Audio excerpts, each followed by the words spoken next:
In May of 1999, a 14-year-old girl made her way to a Hong Kong police station.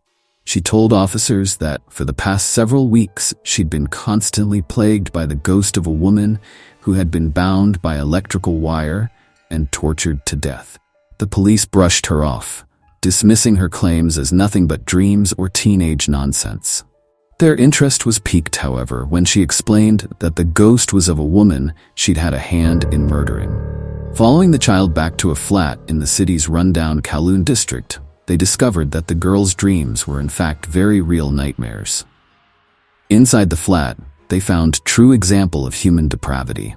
There in the flat, there was an oversized Hello Kitty doll with the decapitated skull of a woman inside it. The case is regarded throughout Hong Kong as one of the most depraved crimes in memory. And this is the grisly story of the Hello Kitty murder case. Fan Man-yi was born in 1976 in Shenzhen. Her early life is reported to be full of tragedy and resentment. As a child, she was abandoned by her family, and she was raised in a girls' home. By the time she was a teenager, she had developed a drug addiction and was turning to prostitution to pay for her habit. At age 21, Fan began working at a brothel named Romance Villa, located in Sham Shui Po. Fan eventually married one of her clients, a fellow drug addict named Nong Chi Yuan, in 1996. She gave birth to their son 2 years later in November 1998. However, Fan's husband was described as abusive, and neighbors in their Mongkok apartment building would report being awakened by sounds of the couple's fights and the child's screaming and crying. Upon her pregnancy and then the birth of her son, Fan decided to turn her life around in order to protect her son and provide him a safer life. She quit drugs and prostitution and left her husband and began working as a hostess at a nightclub named Empress Karaoke Club. But the old habits came crashing, and Fan once again found herself in the midst of drug addiction and prostitution. Fan's already tragic life was spiraling down both physically and mentally, and it was during her time at the karaoke club that she met the man who would be responsible for her brutal demise. Chan Man Lok, born on the 17th of May 1965, was a member of the Wo Xingwo Trade Society, the largest criminal gang in China. Chan had a history of criminal activities involving from gambling to drug trafficking. The two met at the nightclub and discovered they had something in common. Fan Man-yi was a prostitute and a drug addict, and Chan Man Lok was a pimp and a drug dealer. And soon, Fan was a regular addition to Chan's group, in addition to his henchman Lung Xing Cho. In early 1999, desperate for money and drugs, Fan stole Chan's wallet, which contained about 4,000 Hong Kong dollar. When Chan realized what had happened, he demanded Fan to return the money in addition to a fee of 10,000 Hong Kong dollar. Although Fan immediately returned the stolen money, she needed more time to secure the additional fee. Little did she knew that Chan Man Lok was the last person she should have stolen from. On the 17th of March 1999, Chan enlisted 3 of his henchmen, Lung Xingcho, Lung Wailun, and Ah Fong, to kidnap Fan. He intended to force her into prostitution for himself and take the money she earned as payback for the cash she had stolen from him. Before long, however, the plan had gotten out of hand. The group took Fan to an apartment at number 31 Granville Road, Tsim Sha Tsui, where they imprisoned her for a month. The apartment was rented by Chan himself, but was owned by 2 men referred to as Ah Sam and Ah Kao, who were not involved in gang activities. The drug lord and his henchmen soon decided that simply prostituting Fan wasn't going to be enough and began torturing her. They tied her up and beat her, and for over a month subjected her to various horrors like burning her skin, raping her, and forcing her to eat human feces. According to one source, she was beaten with metal bars, sometimes while being strung up and used as a punching bag.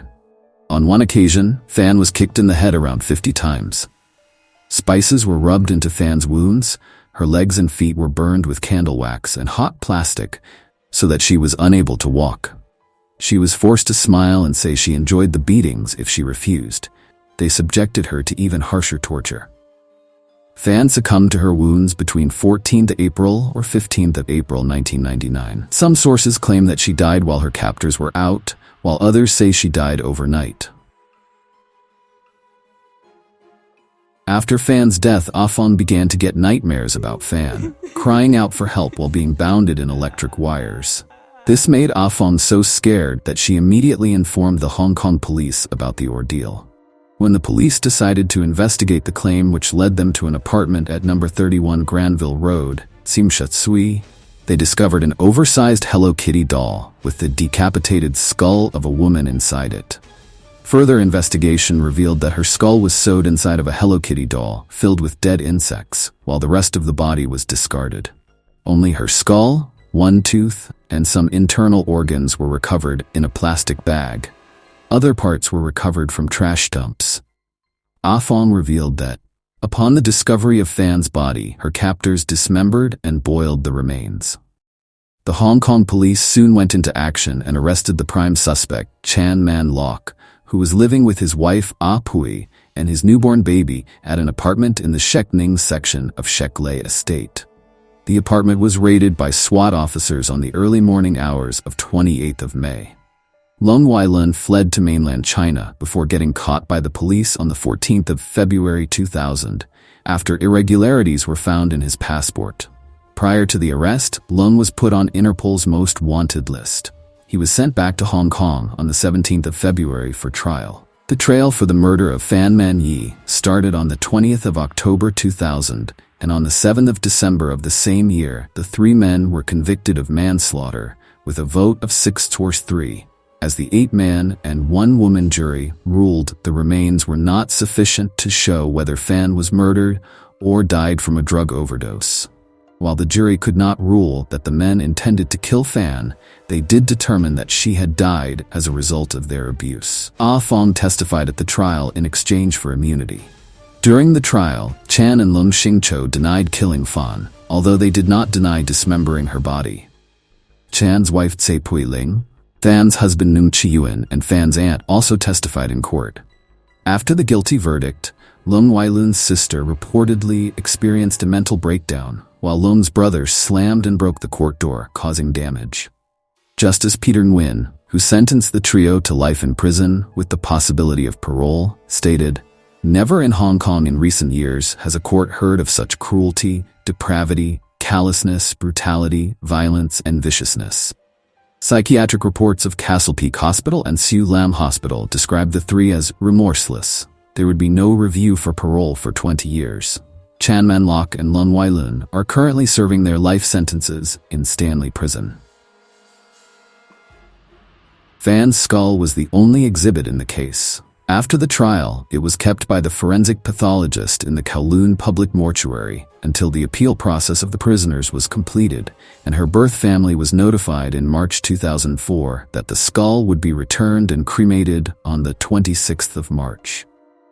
The apartment building in which the crime took place was demolished in September 2012 and has been rebuilt as a hotel named Soravit in 2016. 3 Buddha portraits were placed in the hotel as a memorial. A necklace that belonged to Fan was handed over to Fan's son after it was discovered in the refrigerator during the investigation. The publicity around the case resulted in the production and release of films that told the story. Both Human Pork Chop and There Is a Secret in My Soup were released in 2001.